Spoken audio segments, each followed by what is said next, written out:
Vamos a ver Mateo. Vámonos a Mateo, capítulo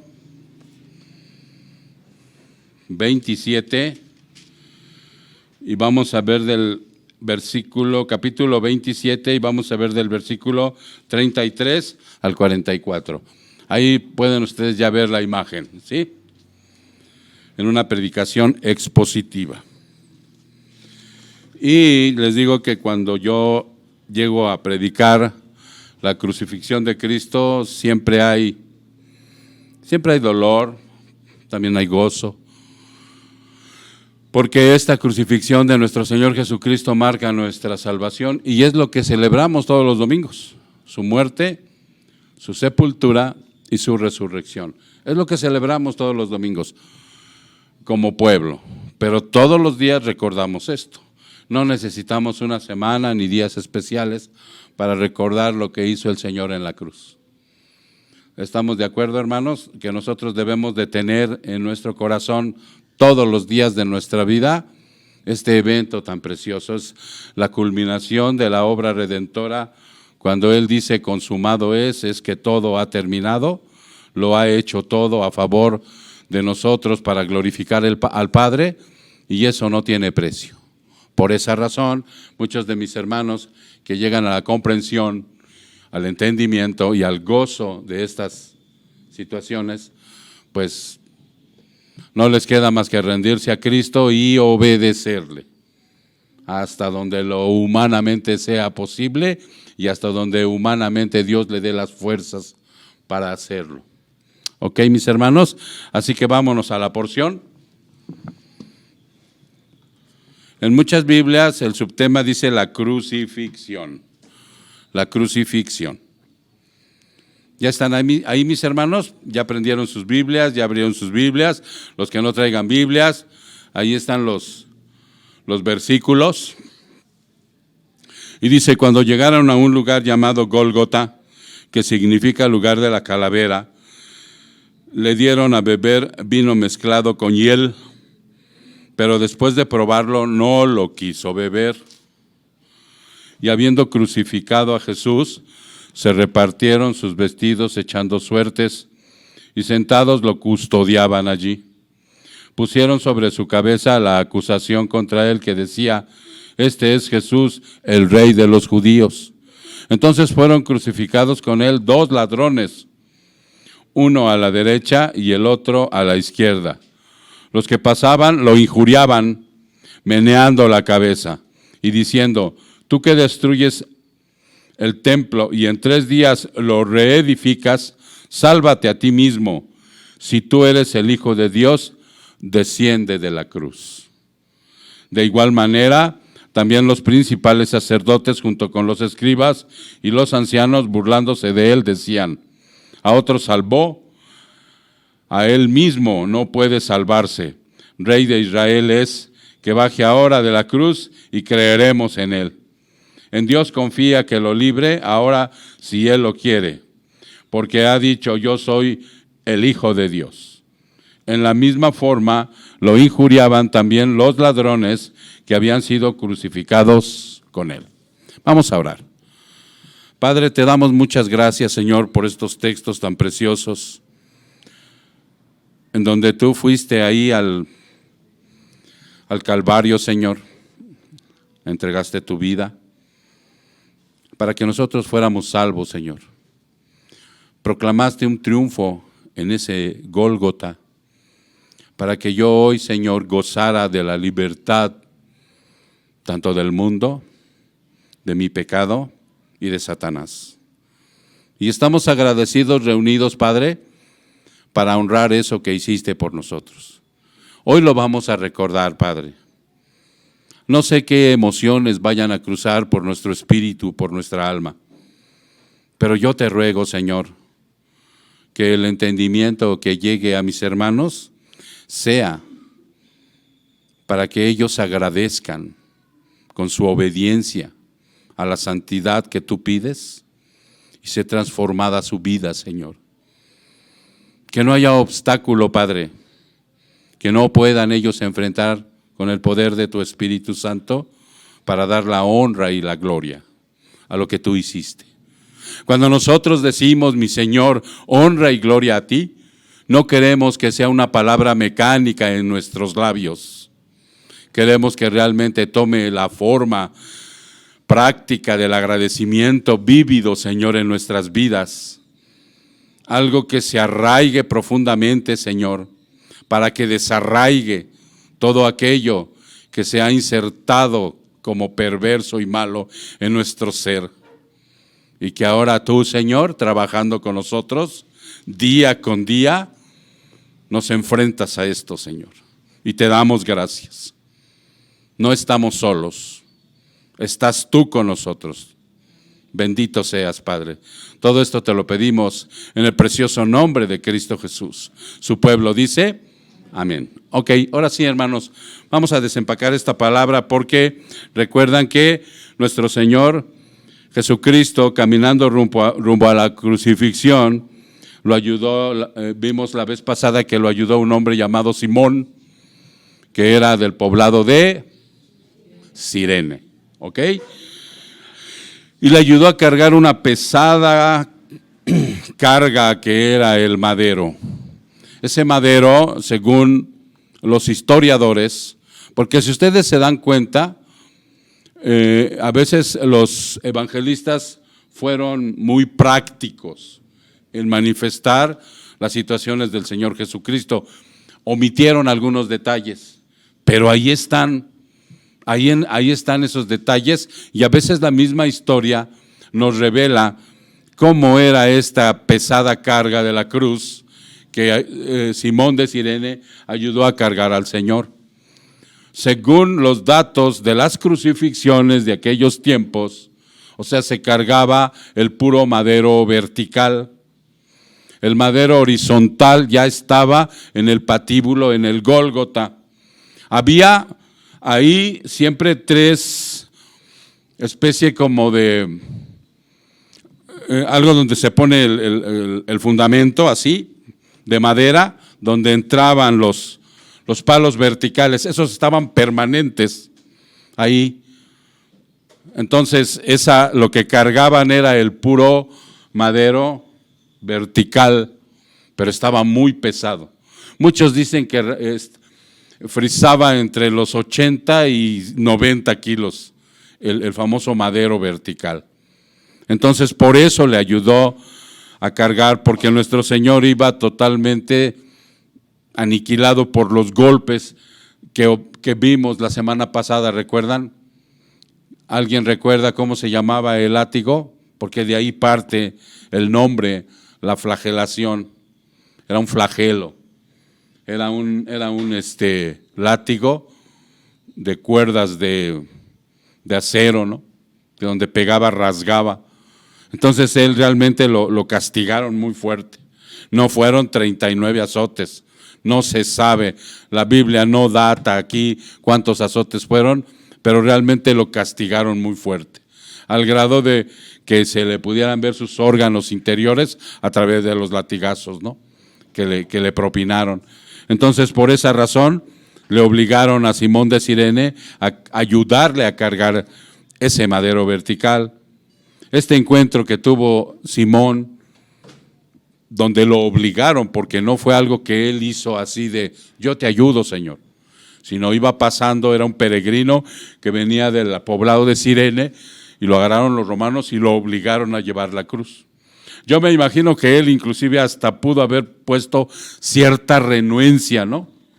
Mas sin embargo nosotros sabemos que ellos eran dominados por Roma y pues no había de otra, aún y con toda su rebeldía de no quererlo hacer, era obligado y lo tuvo que hacer y le ayudó a cargar la cruz. Ese trayecto, el que le haya ayudado a cargar la cruz, no relata de dónde a dónde fue. Nosotros no predicamos vías dolorosas. No sé si tú alguna vez fuiste a alguna otra religión donde predicaban la vía dolorosa, que eran tantas estaciones. Ahí donde te llevaron a hacer tu primera comunión, ¿no te acuerdas? Que había unos retablos en las iglesias, así de la vía dolorosa, y que hasta había una parte en donde una tal Verónica le ayudó al Señor Jesucristo, y tú revisas la Biblia y dices, pues ¿dónde, no? Mas sin embargo, ellos se basan en evangelios apócrifos. Hay un evangelio apócrifo que se llama el Evangelio de Nicodemo, y muchos lo han sacado de ahí. El día que tengas la oportunidad, por cultura, léelos, estúdialos. Son interesantes porque inclusive en el sentido como cultura y para poder estar enterados de que no son canónicos, o sea, no están en el canon, son apócrifos. ¿Qué quiere decir apócrifo? ¿Quién me dice? Ya saben que aquí tengo como 6 sneakers falsos, ¿sí? Un evangelio falso, un evangelio que no es, por cierto, al final pasan por ellos. Algo falso, algo que no es verdadero, ¿sí? Algo que para que nosotros podamos comprender perfectamente no es inspirado por Dios. Toda la Escritura, dice la palabra, que es inspirada por Dios y es útil para, y da 4 aspectos, ¿sí? Bueno, esos aspectos que tú ya tienes en mente y en tu corazón y que los obedeces, o sea, deben de ser llevados a la práctica. No son para presumir, la palabra no es para presumir, no es para ver si sé yo más que el otro. No, es para los 4 aspectos que están mencionados en la palabra. Bueno, pues los evangelios apócrifos no están inspirados por Dios y por lo tanto no es palabra de Dios. ¿Estamos de acuerdo? Entonces ellos se basaban a ese tipo de evangelios apócrifos, las falsas religiones, para poder sacar que en el Vía Crucis, en la Vía Dolorosa, había estaciones por donde había pasado el Señor Jesucristo y están los retablos en las iglesias enmarcados como algo que la Biblia dijo y que Jesús pasó. No, y aunque los evangelios son muy concretos, ¿no? Son concretos en decir lo que pasó, sí nos dejan entrever ciertas cosas.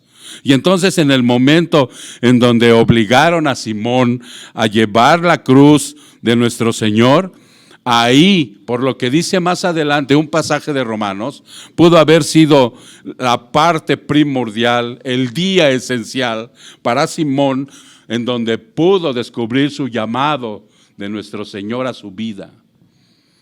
O sea, él no siguió ahí a Jesús, no, él ahí comprendió el llamado que tenía, hermano. Recuerden que nosotros no aceptamos ni buscamos a Cristo, jamás, no podemos por la condición en que nacemos. Él nos llama, Él nos habla, ¿sí? Ahorita si tú estás sentado aquí y tienes poco tiempo o conoces poquito, o sea, no creas que tú vienes buscando a Dios, no, Él te está llamando. ¿Si has visto la inercia que tiene el imán hacia el metal? ¿O el metal hacia el imán? ¿Sí lo has visto? Así es, de esa manera como te está llamando, como te está jalando. Bueno, pues puede ser que en ese momento Simón haya experimentado ahí el llamado de Jesús. ¿Por qué? Porque realmente ahí pudo haber visto la conversión. Si nosotros ahorita vamos a ver más adelante un llamado que en ese momento de la crucifixión se dio, hermanos. En ese momento de la crucifixión hubo un llamado para un hombre y se dio, y este hombre se fue a la gloria. Bueno, pues así es nuestro Señor. Así de esa manera Él pudo haber llamado a Simón para su conversión, para él y para la de su familia. En ocasiones o eventos inesperados en nuestra vida a veces marcan el llamado de Cristo a la persona que es elegida. Ahorita tú pudieras recordar en tu corazón qué fue lo que marcó, qué etapa de tu vida. Y por lo regular, si no es que todos, una gran mayoría llegamos a través de la aflicción y el dolor. ¿Sí? Llegamos a través de los varazos de la vida, o los fuetazos a nuestro fuerte orgullo. Así fue nuestra conversión, así fue el llamado.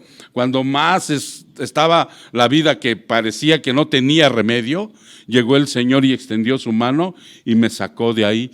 Puedes recordarlo ahorita en tu mente y en tu corazón ahí. Pues así le pasó a Simón. Imagínense la la experiencia de que va a la Pascua, como todos los peregrinos, a disfrutar de la Pascua, a vivir esa fiesta, y de repente lo jalan para cargar la cruz de nuestro Señor, ¿no? Ok, esto pudo haber. Pablo hace una referencia en Romanos 16:13. Vámonos a Romanos 16:13. Romanos 16, en el versículo 13. Fíjense cómo dice ahí. Saluden a Rufo, escogido en el Señor, y también a su madre y madre mía. Esto lo dice Pablo. ¿Y si recuerdan quiénes eran los hijos de Simón de Cirene? Alejandro y Rufo. Alejandro y Rufo, lo vimos la semana pasada. Y entonces aquí menciona Pablo que saluden a Rufo, que ya era un escogido del Señor, un cristiano, y también a su madre. Y ahí Pablo hace una mención, madre de Rufo y mi madre. Y no era su madre biológica, sino que precisamente pudo haberlo guiado, pudo haberlo aconsejado, pudo haberlo asistido en algún momento a Pablo para que acerca de Rufo y su madre, que con toda probabilidad llegó a ser como una madre para Pablo. Y posteriormente ya nos encontramos en el versículo 33, ¿ok? Y en el versículo 33, vamos a ver del 33 al 37, dice que cuando llegaron a un lugar llamado Gólgota, ya era el lugar donde iban a crucificar al Señor. Ya era este monte que actualmente existe en Jerusalén, hermano. Ese monte del Gólgota, que le llaman muchos el monte Calvario, actualmente no ha desaparecido. Ahí está. Ahí está ese lugar donde crucificaron a nuestro Señor Jesucristo. Ahora son centros turísticos donde precisamente cuando alguien va a visitar, dicen Tierra Santa, pues los llevan a visitar por donde anduvo nuestro Señor Jesucristo. ¿Ok? Entonces, dice aquí que cuando llegaron a un lugar llamado Gólgota, que significa, el significado es el lugar de la calavera. Y no tiene nada que ver con cementerios, ni nada por el estilo, para que no vayas a empezar ahorita a buscar algo con Jaime Maussan, si al llegar ahí había fuerzas extrañas. No, nada de eso, ¿sí? Sino que ese lugar significaba la calavera porque tiene la forma de un cráneo humano. ¿Sí? Si tú al ratito que tengas la oportunidad, no ahorita son capaces de buscarlo ahorita, más al rato que tenga la oportunidad, te metes a internet y pones el Gólgota de Jerusalén y vas a ver cómo sí tiene la forma de un cráneo humano, ese montículo, ese pequeño monte donde crucificaron a nuestro Señor. Todo condenado a muerte tenía que ejecutarse fuera de la ciudad, todos, ninguno era ejecutado adentro de la ciudad o del campamento. Al crucificarle en una cruz de madera se cumplía lo que dice Deuteronomio 21:23. Vámonos a Deuteronomio 21:23. Deuteronomio 21:23. Y cito: su cuerpo no quedará colgado del árbol toda la noche, sino que ciertamente lo enterrarás el mismo día, pues el colgado es maldito de Dios, para que no contamines la tierra que el Señor tu Dios te da en heredad. Por eso en Gálatas 3:13, vámonos a Gálatas 3:13, Pablo lo menciona de otra manera. Gálatas 3:13 nos dice que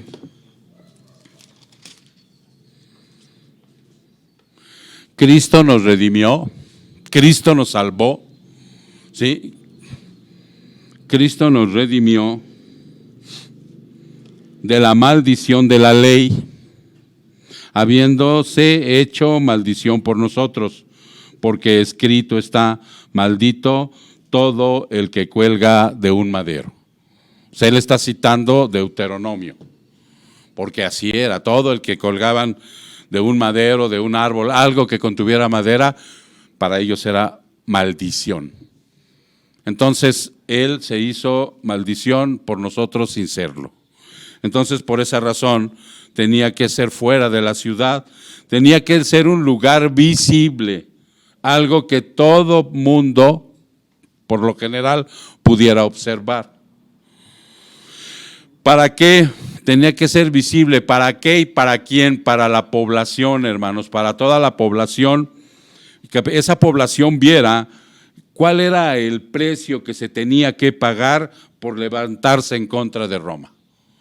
¿Sí? O sea, el que quisiera hacer un levantamiento, insurrección contra Roma, era crucificado. Y entonces los ponían en evidencia, ¿no? Los ponían a la luz pública para que todo el mundo, que la mayoría que pasara, pues los viera.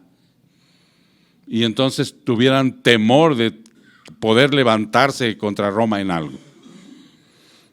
Una colina en forma de cráneo humano es el Gólgota. Antes de que nuestro Señor Jesucristo fuera clavado a la cruz, dice ahí, ¿en qué versículo? Regresemos tantito ahí. Vamos a ver del 33 al 37, para que también Karen vaya observándonos, ¿no? La situación de cómo fue. Dice: en ese momento que nuestro Señor Jesucristo ya llega ahí al Gólgota, ustedes imaginen la escena, hermanos. Ya llegó el madero era puesto en el suelo, él está parado esperando a que preparen los romanos todos los utensilios que iban a usar para que se acostara el crucificado en la madera y pusieran el palo horizontal. Y él está esperando eso. Era todo un ritual, ¿no? Entonces está esperando él parado, dice aquí. Cuando él está esperando eso, antes de que lo clavaran, ellos les daban a beber esta agua con hiel, este vino con hiel. Este menjurje que les daban, era precisamente para adormecerlos. Pero no era por misericordia para evitar el dolor que ellos iban a sentir, sino porque en el momento de estarlos clavando, ustedes se imaginan el dolor que iban a sentir. Porque los clavaban de aquí, les metían, ya una vez parado el palo, les metían los clavos por los tobillos. Ese era el que les explico cómo era el cadalso, esas partes de madera que ya estaban clavadas en el piso donde entraba el palo vertical, tenía unos como tornillos en forma de clavo que en el momento en que entraba, los pies quedaban a un lado así, ¡pum!, los atravesaban así, ¡pras!, como prensas así, ¡cuas! Entonces se imaginan el dolor que iban a sentir. Entonces por eso algunas mujeres, dice un libro de historia, unas mujeres de buena ganancia monetaria, donaban este vino con la mirra o la hiel, que era una especie de droga para que estuvieran atontados y tampoco se estuvieran moviendo y gritando y no les permitieran hacer el trabajo a los romanos. Entonces, por esa razón, dice la palabra aquí, ¿dónde está? Aquí. Le dieron a beber vino mezclado con hiel. Si ustedes observan, dice que el Señor la probó.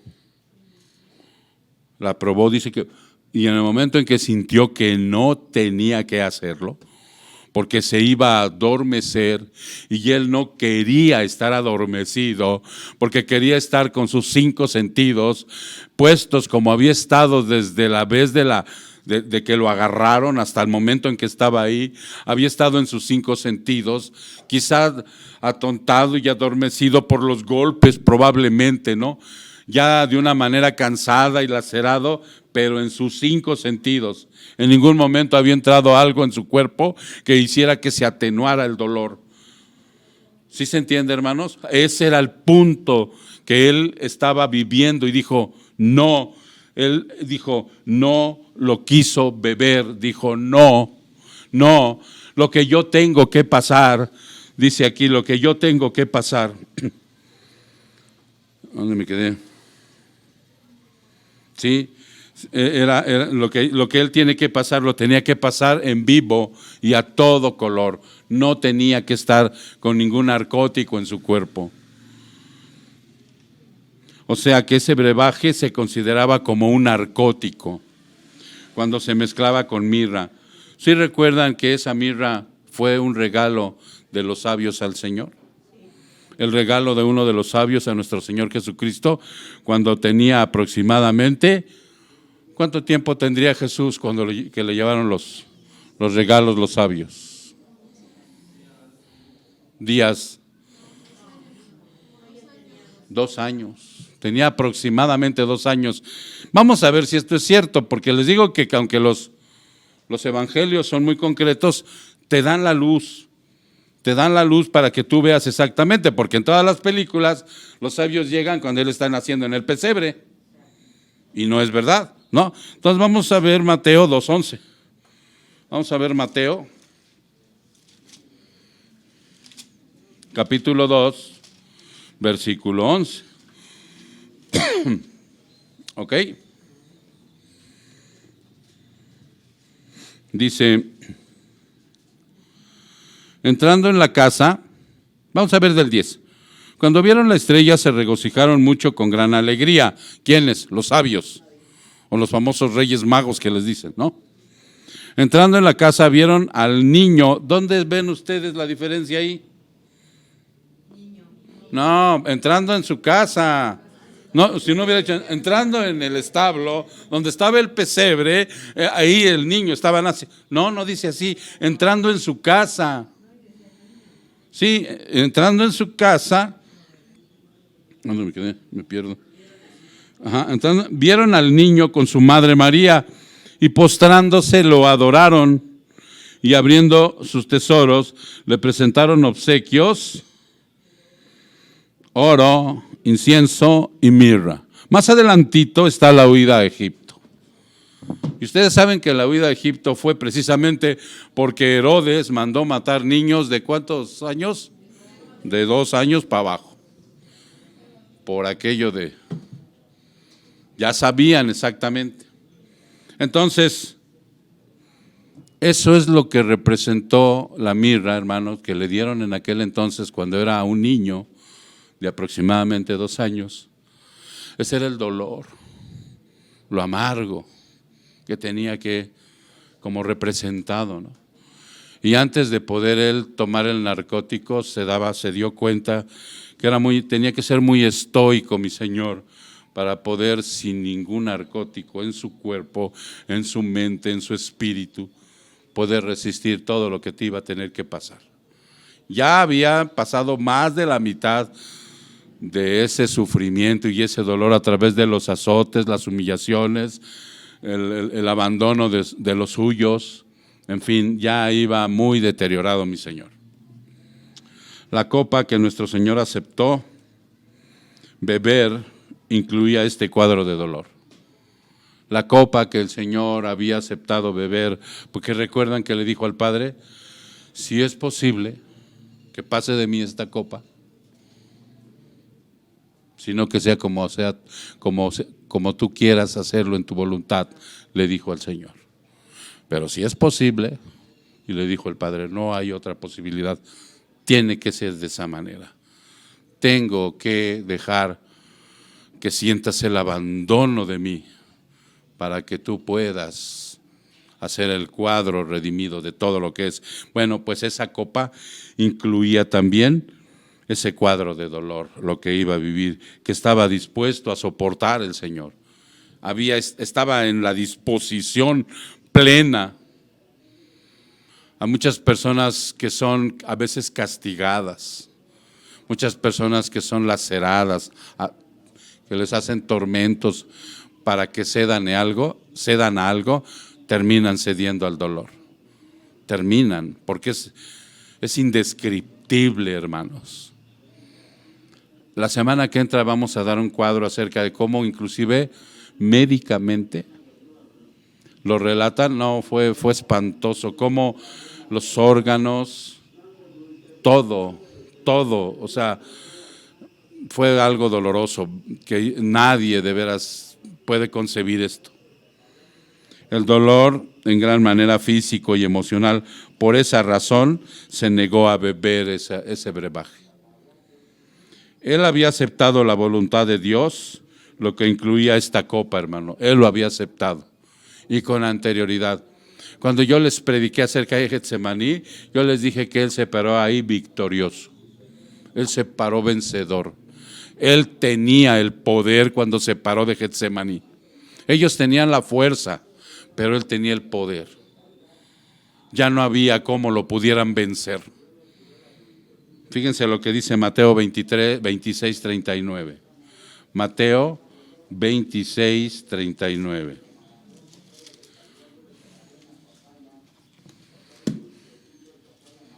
Mateo 26, 39. Y adelantándose un poco, cayó sobre su rostro, mi Señor, y orando y diciendo: Padre mío, si es posible, que pase de mí esta copa, pero no sea como yo quiero, sino como tú quieras. Ahí Él estaba aceptando esto. ¿Cierto, hermanos? Y luego en Juan 18, 11. Juan 18, 11.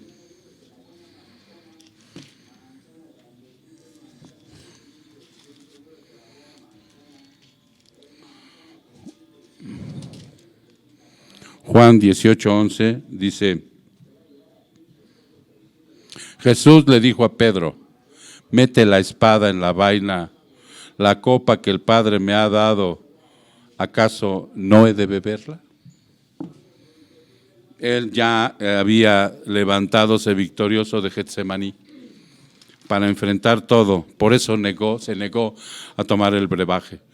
Cuando empieza la crucifixión de nuestro Señor Jesucristo, donde ya lo habían clavado con clavos.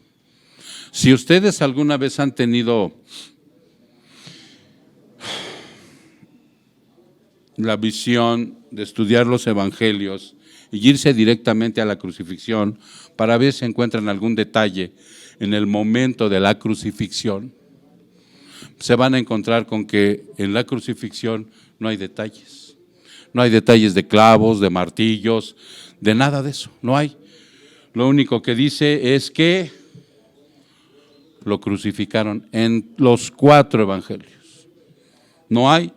Entonces, ¿cómo sabemos que había clavos?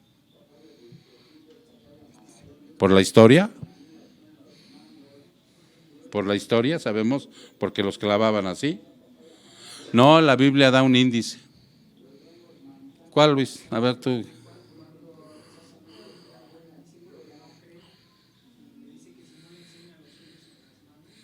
Juan 20, 25. ¿Me estás hablando de Juan 20, 25? Vámonos a Juan 20, 25, donde nos está mandando el hermano. Juan 20, 25.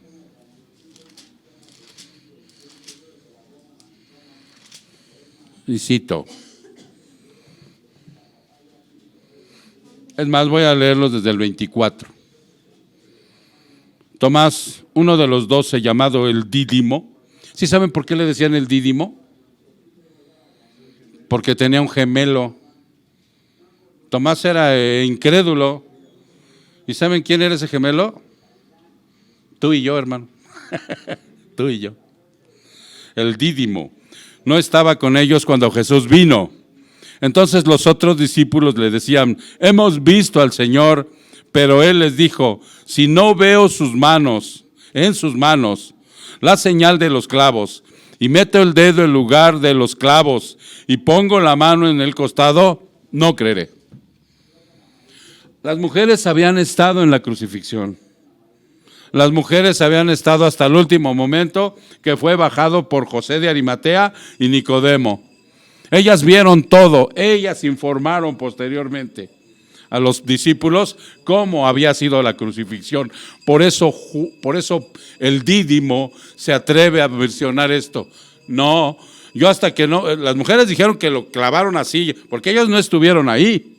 ¿Quién es el único que estuvo ahí? Juan también les pudo haber dicho, así fue. Entonces por eso eran unos clavos tipo como alcayatas, hermano. Ya esto sí lo indagué en la historia. Eran unos clavos tipo alcayata como de este vuelo, que atravesaban y los doblaban. Tremendo, ¿no? Entonces por eso dice, nos enteramos que en realidad fue clavado y no nada más amarrado, como en ocasiones lo hacían. Se cree que los de los ladrones de al lado no fueron clavados, fueron amarrados. Por eso me gustó esa imagen, no sé si la puedas poner momentáneamente, Karen, la imagen de inicio. Ahí están, sí, porque data en el libro de historia que estos nada más fueron amarrados, el único que fue clavado fue el Señor. ¿Sí?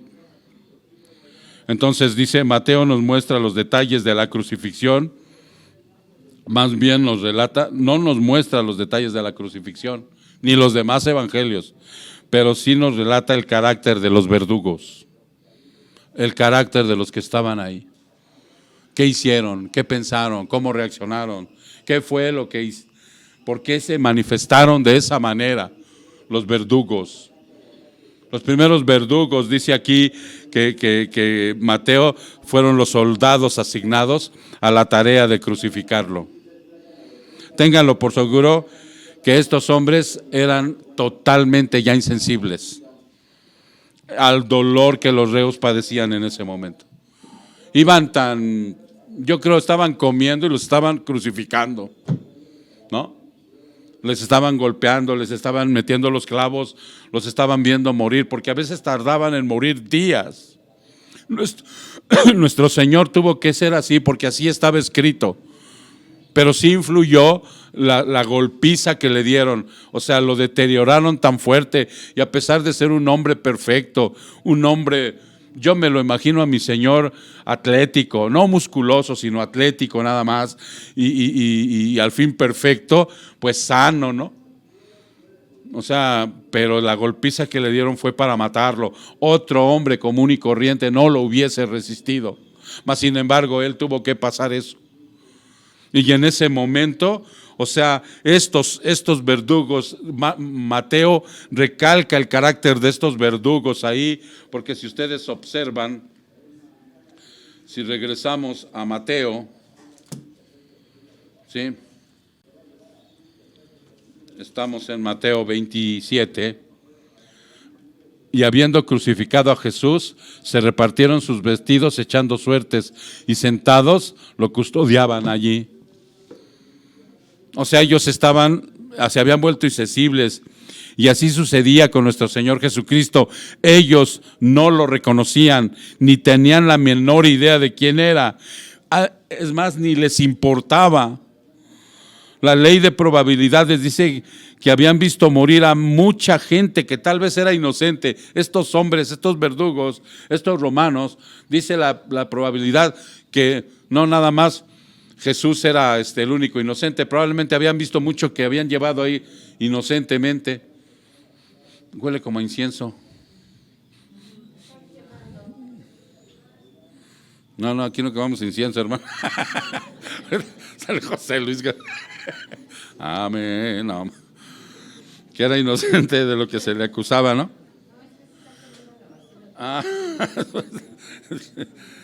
No vayan a salir con actitudes extrañas. Sale Lulú con un cirio. No. Entonces ellos, los verdugos, hermanos, habían visto a mucha gente que era inocente y que la crucificaban. Eso dice la probabilidad, ¿no? Y debido a sus condiciones perversas, pues también se unían a las burlas. Se unían fácilmente a las burlas, poniendo la inscripción sarcástica: este es Jesús, el Rey de los judíos. Esta inscripción estaba aparte de la lengua griega, estaba en otros dos idiomas. Hebreo, y latín, para que todo el pueblo que pasara vieran cuál era la causa de su crucifixión. Y ya oyeron en el video, ¿no? Los fariseos luego fueron, no dijo eso, no le pongas eso. Y dijo Pilato, ya lo puse así y así se queda. Ya, o sea, ya lo tenían hasta el gorro también a Pilato. Y dijo, así se queda ya no voy a cambiar la inscripción. Por eso es que se quedó la inscripción. A esto se añade un código que tenían los soldados. Ellos tenían un código cada que estaban crucificando a alguien. Tenían el derecho de quedarse con las pertenencias de los crucificados. Era algo que les había otorgado el gobernador. Eran 4 romanos los que estaban ahí. Y los 4, y les decía el Pilato, ustedes tienen el derecho a quedarse con las pertenencias. Pues entonces, como buitres, que no se puede llamar de otra manera, estaban esperando colgarlos, crucificarlos y entonces todas las pertenencias quedarse con ellas. ¿No? Algo muy parecido, así como cuando se muere alguien de la familia y toda la familia va sobre las pertenencias. Algo así. ¿Ok? Y debido a sus condiciones perversas, ellos se unían a las burlas, ¿no? Vamos a ver qué dice Juan 19, 23 y 24. Juan 19, 23 y 24. Y cito. Por tanto, se dijeron unos a otros. Vamos a ver desde el 23, hermano, para que tengas mejor contexto. Entonces los soldados, cuando crucificaron a Jesús, tomaron sus vestidos. Si se dan cuenta, dicho sea de paso, en este evangelio, que es el de Juan, ¿cómo relacionan la crucifixión de Jesús? Muy concreta. Entonces los soldados, cuando crucificaron a Jesús, y no dice más, tomaron sus vestidos e hicieron 4 partes, una parte para cada soldado, eran 4. ¿Sí? Todo data con algunas cosas de la historia. Y tomaron también la túnica, y la túnica era sin costura, tejida en una sola pieza. Por tanto se dijeron unos a otros, no la echemos a perder, no la rompamos, ¿sí? Sino echemos suerte sobre ella para ver de quién será. Para que se cumpliera la escritura, repartieron entre sí mis vestidos y sobre mi ropa echaron suertes. Esto está en el Salmo 22, 18. Salmo 22, 18.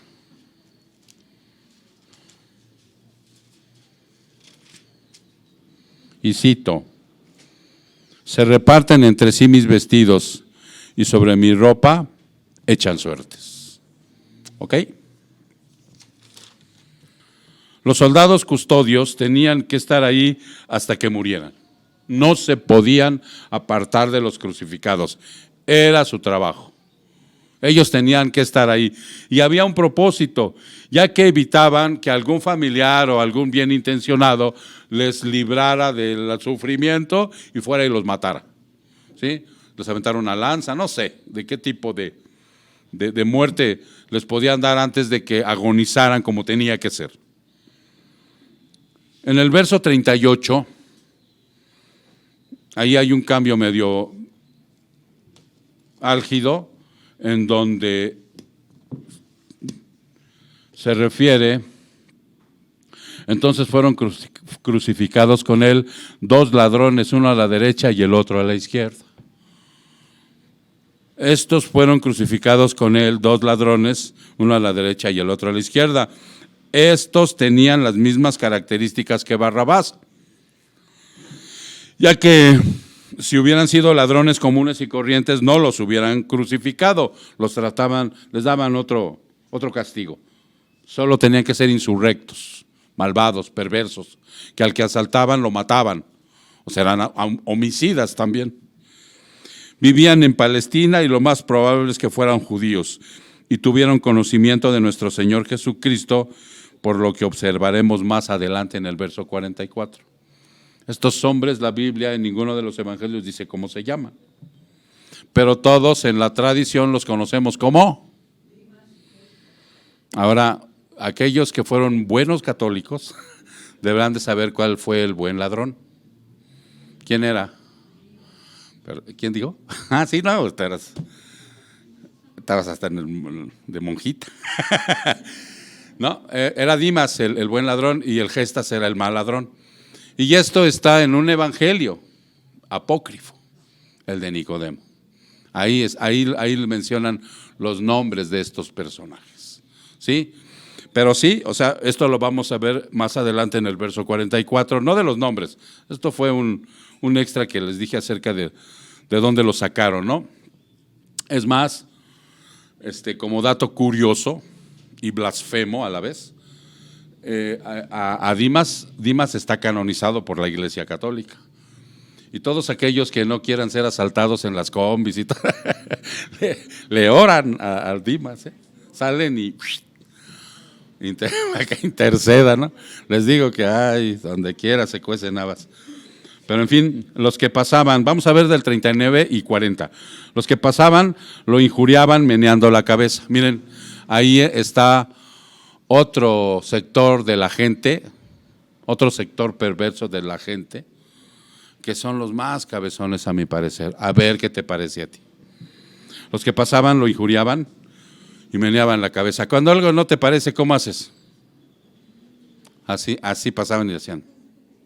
Lo veían, lo injuriaban y diciendo: tú que destruyes el templo y en 3 días lo reedificas, sálvate a ti mismo. Si tú eres el Hijo de Dios, desciende de la cruz. O sea, era una burla lo que le gritaban. Estos eran en su mayoría peregrinos de pueblos cercanos a Jerusalén y que probablemente ya conocían a Jesús. Muchos de ellos habían simpatizado cuando Él atendía sus necesidades. ¿Sí vas entendiendo eso? Hay gente que se acerca a Jesús únicamente para cuando le satisface sus necesidades. Esas necesidades que satisfacía Jesús, para ellos por lo regular se fincaron en las temporales y sanidad. No les importaba lo eterno. Muchos se habían regocijado de cómo nuestro Señor Jesucristo había puesto en ridículo inclusive a los adversarios fariseos. Se regocijaban cuando lo querían entrampar al Señor y el Señor llegaba con toda la verdad de su palabra y ¡pum!, contundentemente los hacía quedar mal. ¿Recuerdan? Ellos se regocijaban, vitoreaban a Jesús, le aplaudían.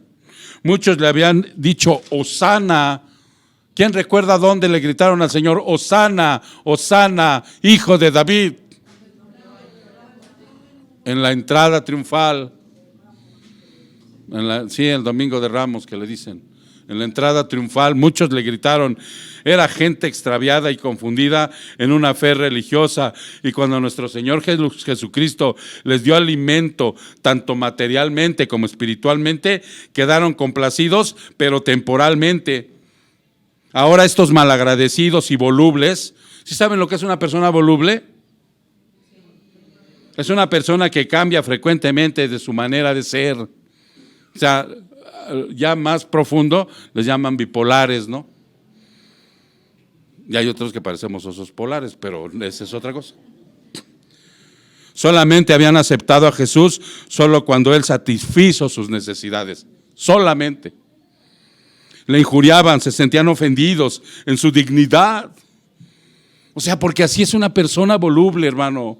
Muchas veces se siente ofendido en su dignidad, en el honor y en su credibilidad. No alcanzaban a entender de dónde los había sacado Jesús o qué era lo que les quería mostrar Jesús. Ahora Dios, lo injuriaban y hasta meneaban la cabeza con signos de desaprobación, ¿no? No les digo que cuando algo no te parece, ¿no haces así tu cabecita? ¿Qué hiciste de comer, mi vida? Pollo. No, en lugar de ser agradecidos porque hay pollo. No, o sea, así eran estos. Y le decían, mencionando el falso testimonio de la destrucción del templo, y le decían, sálvate a ti mismo. Hay una similitud en el Salmo 22, 7 y 8. Volvemos al Salmo 22, ahora en el versículo 7 y 8. Salmo 22.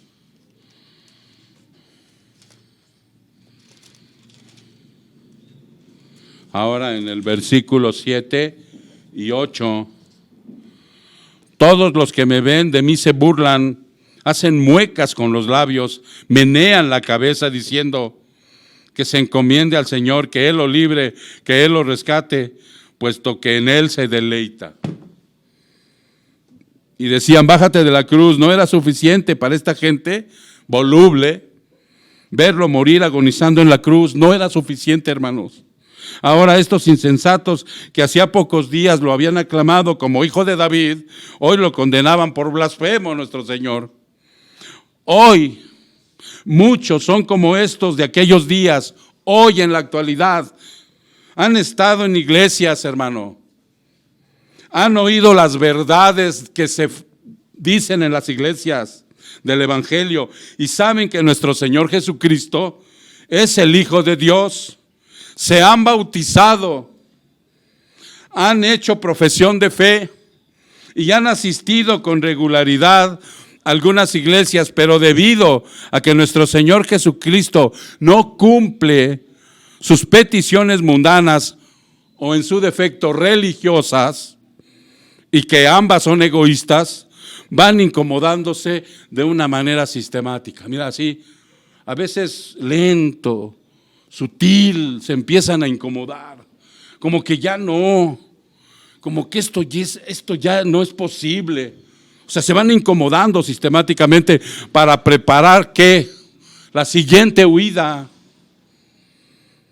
Muchos están dispuestos a ser confrontados con algunos pecados, pero no están dispuestos al arrepentimiento, o sea, al cambio que, digo,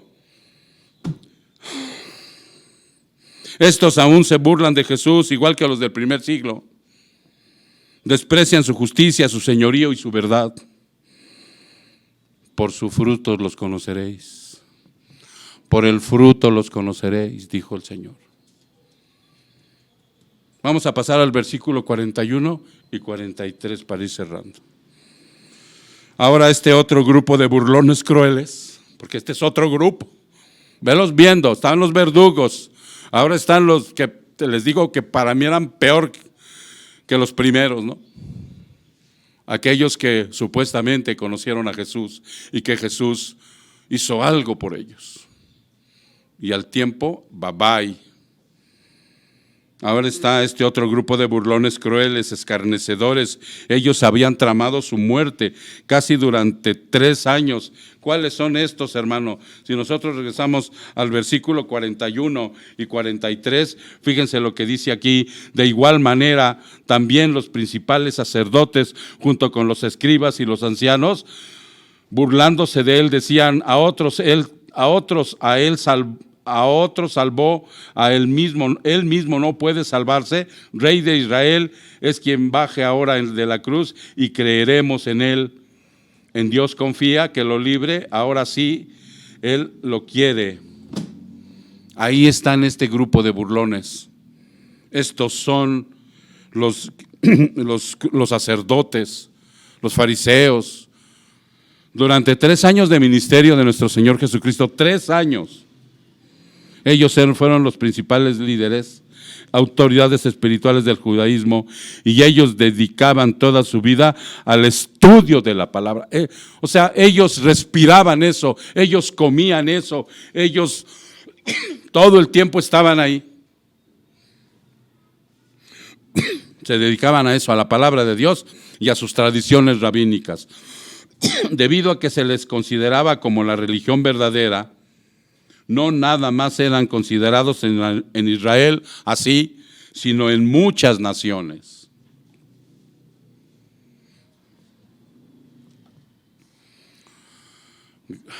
Gracias, Juanito. Ya. Qué amable.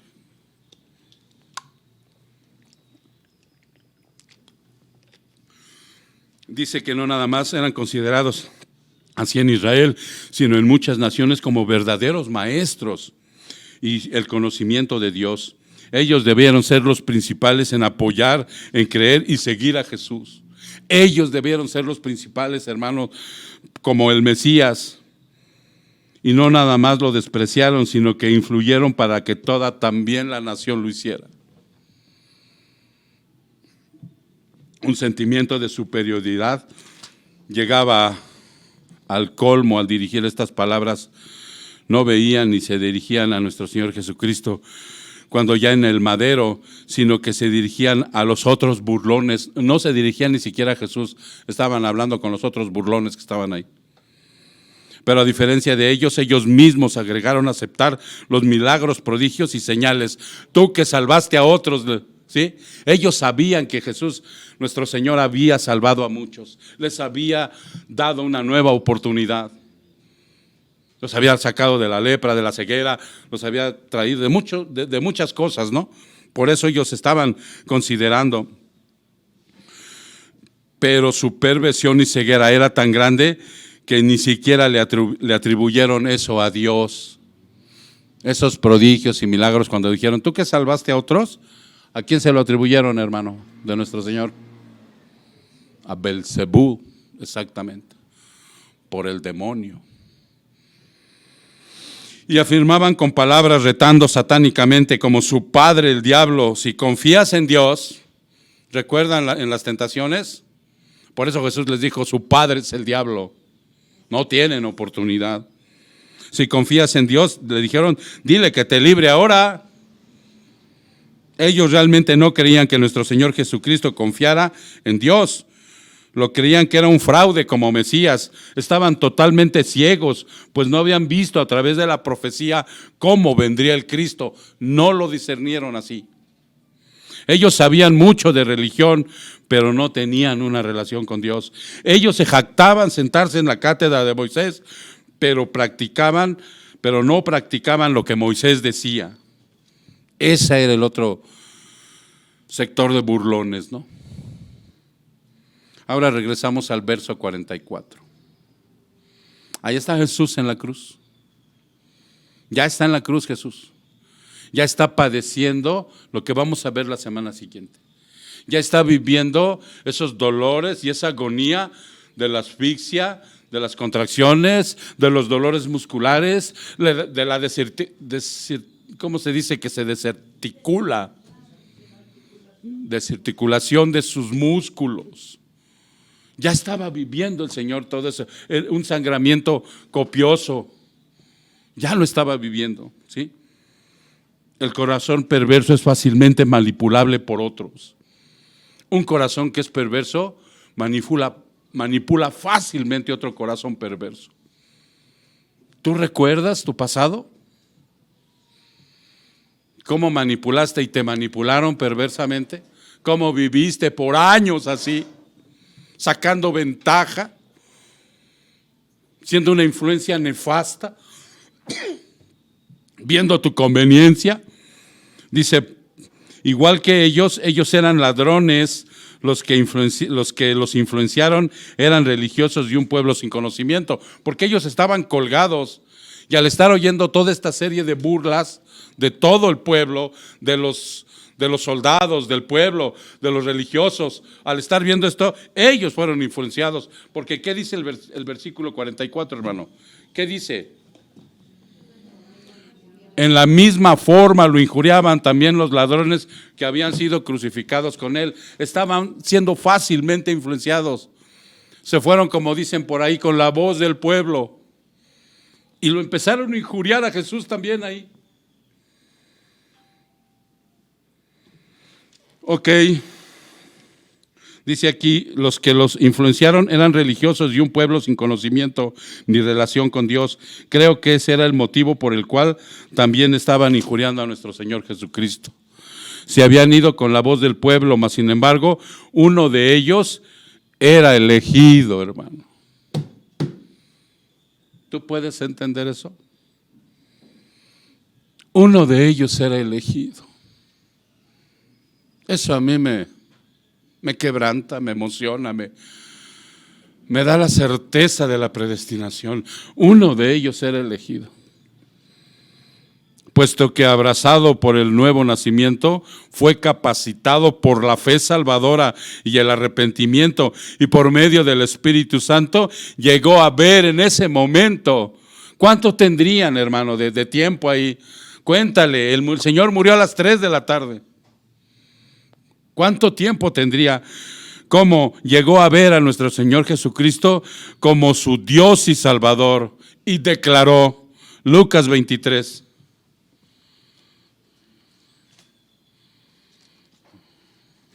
Lucas 23. 42 y 43. Declaró este hombre.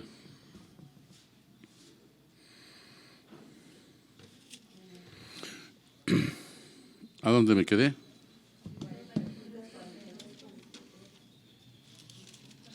Perdón. Lucas 22, 42 y 43. Y añadió Jesús, acuérdate de mí, y añadió Jesús, acuérdate de mí cuando vengas en tu reino. Entonces Jesús le dijo, en verdad te digo que hoy estarás conmigo en el paraíso. Él era elegido. Él recibió ahí el nuevo nacimiento, la capacidad de ver a Dios como se tiene que ver. Recibió al Espíritu Santo. Todo recibió este hombre ahí. Qué privilegio también de este buen ladrón que le llaman. Y ahí precisamente bajo de esa circunstancia queda hoy esta palabra para continuarle el próximo domingo, que es la muerte de nuestro Señor. La siguiente parte de su dolor, de su sufrimiento, donde entrega su vida, donde dice algunas palabras por ahí, y que lo vamos a ver con amplio margen, hermano. Se dan cuenta que para recordar esto, agradecer esto, concientizar, amar a este hombre que es Jesucristo, no se necesitan semanas ni días santos, sino lo único que necesita es ser elegido, tener el nuevo nacimiento, comprenderlo en toda la plenitud de lo que hizo Él para vivir una vida agradecida con fruto. Si tú en un momento dado te detuviste o estás detenido por ahí, yo le pido a Dios que te haga reflexionar con esta predicación. Porque por el fruto, hermano, no con palabras, es con el fruto. Y esto es gracias a Él, ni siquiera es de nosotros. Vamos a orar. Señor, muchas gracias, Padre, por darnos estas palabras de aliento a través de recordar tu crucifixión, Señor. Hoy Mateo nos centró, Señor, en las burlas, en la perversión, en la equivocación religiosa de mucha gente, Padre, que en ese momento te atacó y se burló de ti.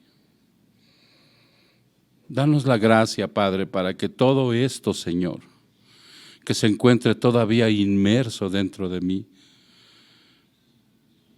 sea entregado, Padre, para que yo pueda seguir avanzando, para que yo pueda realmente, Señor, obedecer tu señorío, realmente pueda vivir en tu presencia, bajo tu autoridad y para tu gloria, Señor, para que yo pueda, Señor, de una manera objetiva, como tú lo pides, Señor, en práctica, y no como un vano religioso. Bendito seas, Padre. Te ruego por todos los que estamos aquí, Señor, que tu palabra también se confirme a través de las obras que cada uno de mis hermanos hagan, digan y vivan, Señor. Yo te ruego que una vez que todo esto fue dicho y hecho, tú traigas bendición a nuestras vidas, paz y tranquilidad, pero a la vez, Señor, la fortaleza para poder seguir enfrentando todo aquello que va a ser persecución, todo aquello que va a ser obstáculo, Señor, todo aquello que va a ser prueba, que nos sigas dando la fortaleza para poderlo enfrentar, Señor, y de tu mano poder salir victoriosos. Gracias, Padre, honra y gloria sean para ti, en el precioso nombre de Cristo Jesús. Su pueblo dice, amén.